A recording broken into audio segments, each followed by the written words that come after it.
తెలంగాణలో పొత్తు కావాలని జనసేన దగ్గరికి వెళ్ళింది బీజేపీ నేతలే.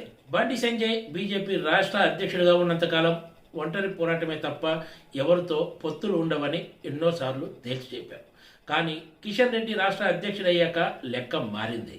కిషన్ రెడ్డితో పాటు మరో సీనియర్ నేత కె లక్ష్మణ్ కలిసి జనసేన అధినేత పవన్ కళ్యాణ్ దగ్గరికి వెళ్లి మరీ పొత్తుల గురించి మాట్లాడారు. తర్వాత జనసేన అధినేత పవన్ కళ్యాణ్ ఢిల్లీ వెళ్లి మరీ కేంద్ర హోంమంత్రి అమిత్ షాతో పొత్తులపై చర్చించి వచ్చారు. ఎన్నికల్లో పొత్తు కుదిరింది. బీజేపీ 111 సీట్లలో పోటీ చేస్తే జనసేన 8 సీట్లలో బరిలోకి దిగింది.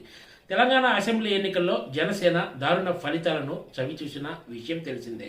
ఒక్క చోట తప్ప మిగిలిన అన్ని చోట్ల డిపాజిట్లు కూడా పోయాయి.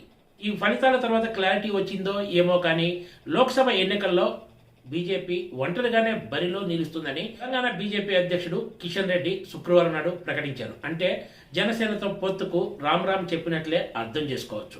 తెలంగాణ అసెంబ్లీ ఎన్నికలతోనే జనసేన పొత్తు కూడా ముగిసినట్లయిందనే అభిప్రాయం వ్యక్తమవుతోంది. కిషన్ రెడ్డి ఒక్క ప్రకటనతో ఎన్నో విషయాల్లో క్లారిటీ వచ్చినట్లయిందనే చర్చ రాజకీయ వర్గాల్లో సాగుతోంది. ఆంధ్రప్రదేశ్ అసెంబ్లీ ఎన్నికల్లో టీడీపీ జనసేనలు కలిసి ముందుకు సాగాలని నిర్ణయించుకున్న విషయం తెలిసిందే. అయితే వీళ్లతో బీజేపీ కలుస్తుందా లేదా అన్నది ఇప్పటి వరకు స్పష్టత లేదు. కిషన్ రెడ్డి చేసిన తాజా ప్రకటనతో ఆంధ్రప్రదేశ్లోని టీడీపీ జనసేన కూటమిలో బీజేపీ ఉండే అవకాశం లేదనే చర్చ సాగుతోంది.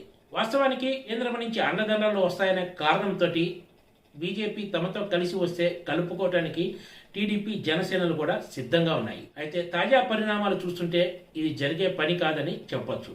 దీంతో టీడీపీ జనసేనలు ఉమ్మడి కార్యాచరణతో పాటు సీట్ల షేరింగ్తో ముందుకు పోవడానికి మార్గం సుగమం అయినట్లయింది.